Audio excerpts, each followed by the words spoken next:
Greetings, Earthlings. Welcome to another edition of Oh Man, That's Awful, coming to you from the luxurious studios of Radio Titans in Los Angeles. As always, I'm one of your co-hosts, Carl Kozlowski, and with me is...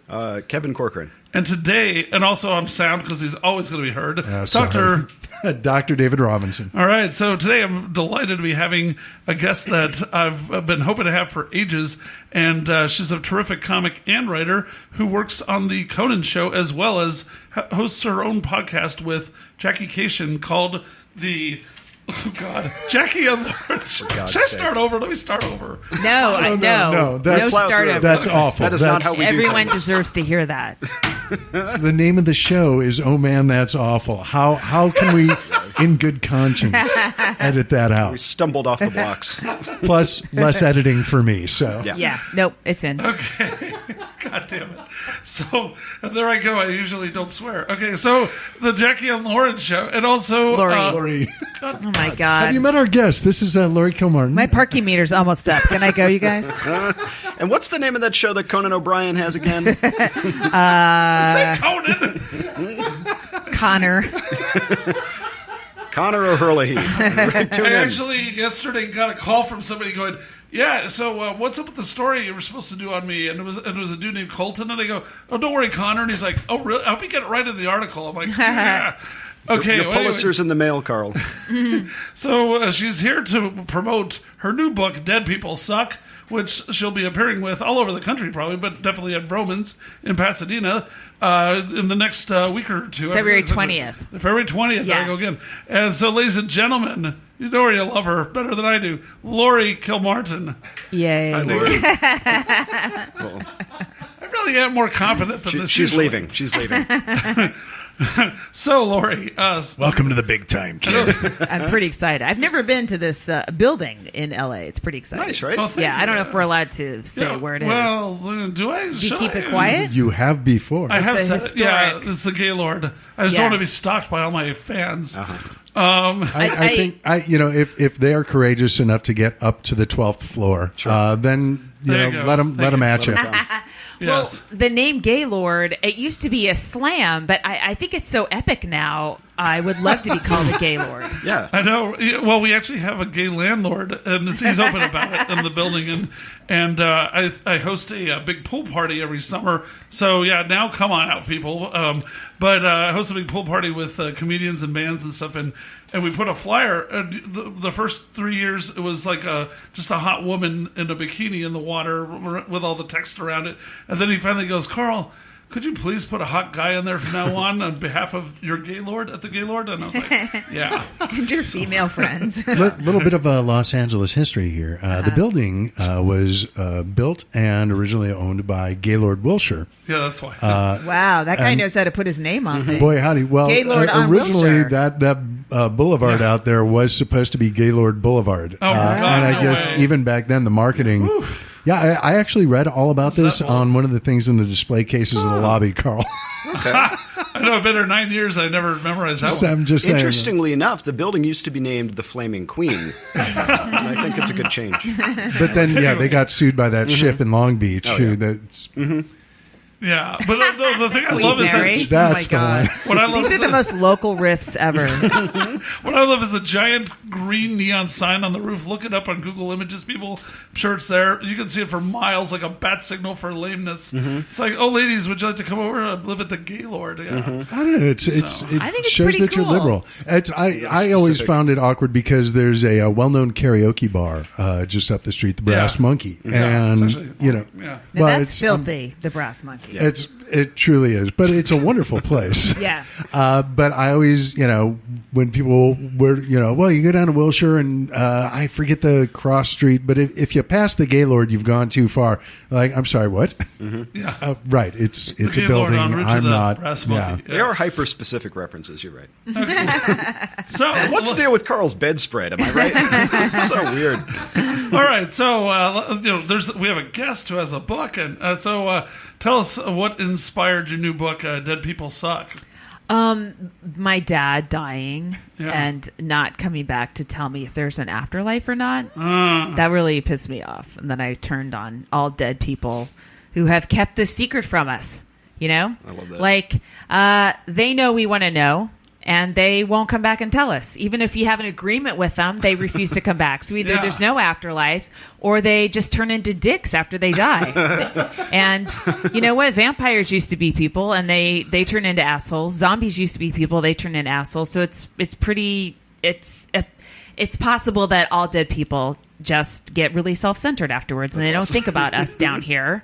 And they just go on and lead their wonderful lives. Or up here, as the case may be. Right. Was that an arrangement you had with your dad before he passed? Yeah. He was supposed to. There was some kind of code word. The code word would have been Pepsi, which is the name of all of his black labs.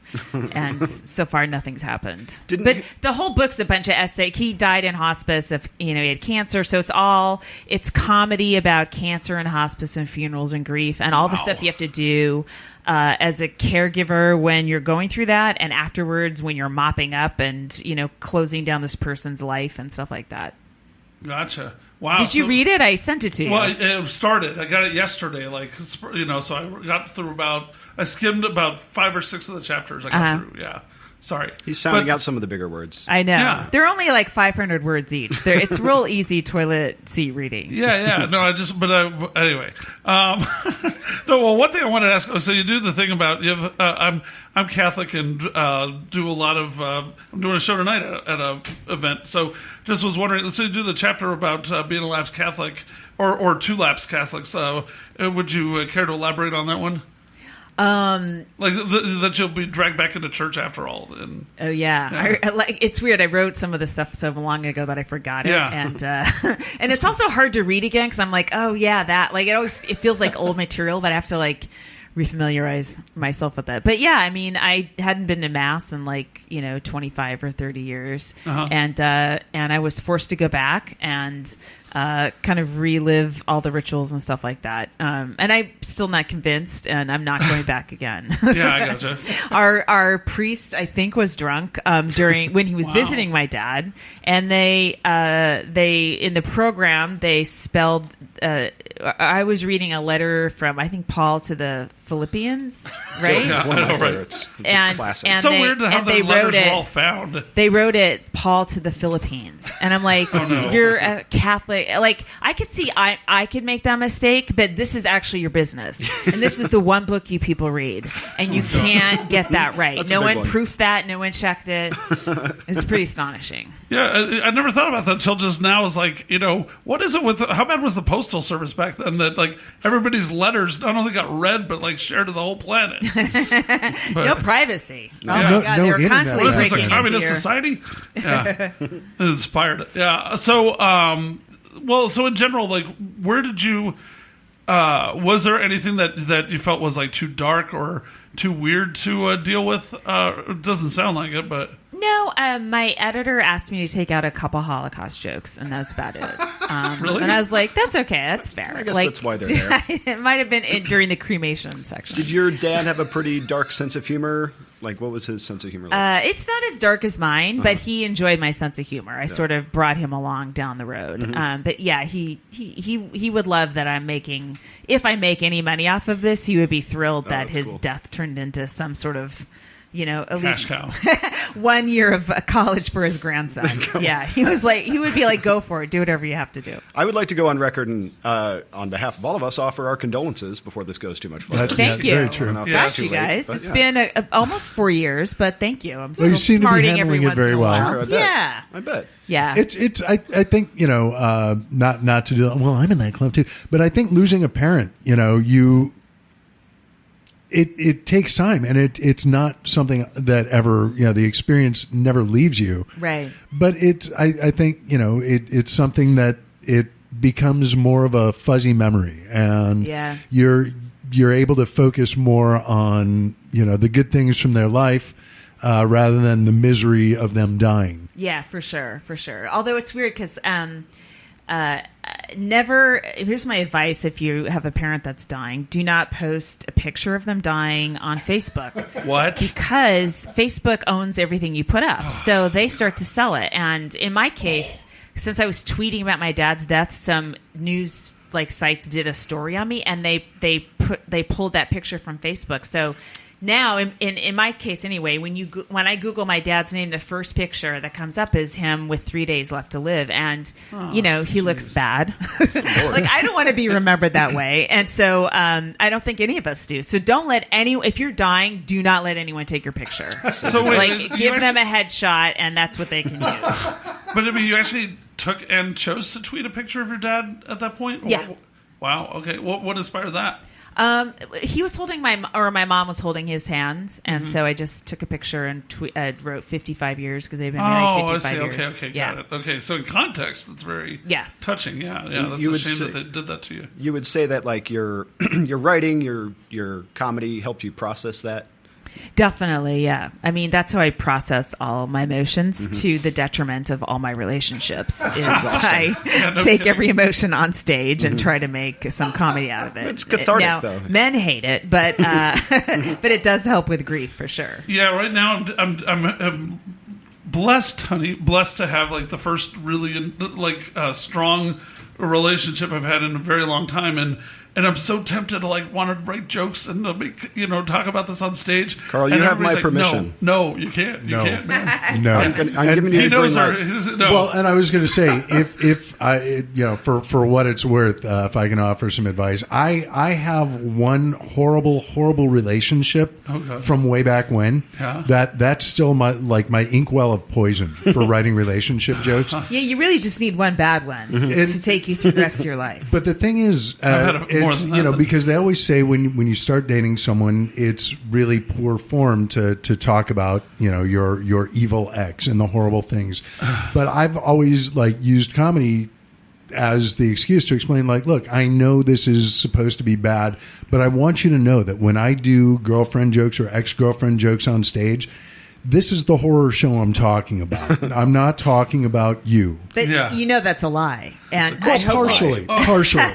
Yeah. Did you ever have any awkward moments on stage in front of somebody you were with, or make a joke about somebody that maybe crossed the line? I had jokes about my dad dying, and this lady in Seattle yells out, I think she yelled out, "My mom just died, and I don't think this is funny." And then she stood up and I can't explain how it sounded. She clomped out of the club like she's in four inch heels, so she had to walk like this. And then the club is underground. It's called the Comedy Underground. So then she had to clomp up 2 flights of stairs, and the entire crowd is just listening. It's awkward, I can't go on until she finishes leaving. And it was incredibly and deliciously awkward. I love it. Wow. I wanted to mention one other thing just in case this sparks any thoughts or information from you about how Facebook abuses people's photos, because about 6 months ago, somebody shared on my wall on Facebook, "Kaz, is this you?" And there's this picture. It looks hideous. I lost 100 pounds over the course of about 18 months, and I've kept most of it off. But anyway, the thing was, it was a picture, and it looks unmistakably like me, except I'm not quite sure if I ever had the tie. So I'm praying that it's not me. But it was in a Samsung ad, and it's a guy holding a microphone, and I squint a lot usually. I'm getting better at it, but he used to squint constantly, so people always thought I was drunk or high, even though I'm pretty much sober all the time. And so, but it was in a Samsung ad in a New York City subway station. And I'm like, no. And they're like, yeah. And I'm like, how could that happen?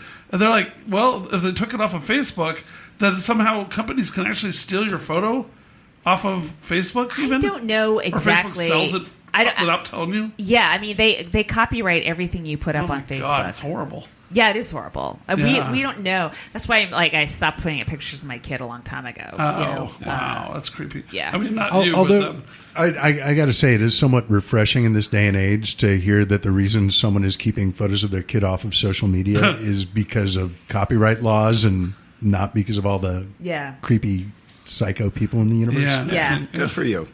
Well, that too. But I mean, the whole thing. It's Yeah.